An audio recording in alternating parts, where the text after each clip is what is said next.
When Dad was passing away, and this time we had 3-4 days to say goodbye because it happened slowly. When he passed away, I remember that day I had another funeral. I had 2 men deceased.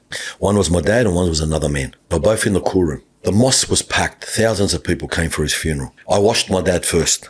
And then I took him out for the viewing for everyone. And then I washed the other man who had very little family. Everyone's looking at me going, you're going to wash the other one? Just let someone else do it. I said, no. The same right I give my dad, I give the other person. I went in and washed the other man, and then I went and spent time with my dad. I led the prayers. When we went to the cemetery, I put both of coffins in the car and drove them both to the cemetery. One man was being buried over here, my dad was being buried there. At my dad's grave site, it was thousands of people. At this guy's site, it was 3-4 people.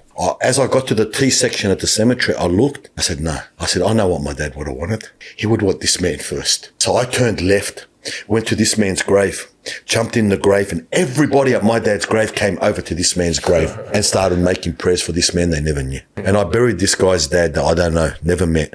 I jumped in the grave, I physically buried him, jumped out, and I said, condolences to you, my brother, but I've got to go bury my dad now. My dad's sitting in the hearse. And then I went and buried my dad. Only why? To show people out there, love for your brother what you love for yourself if you want to be a true believer in this world.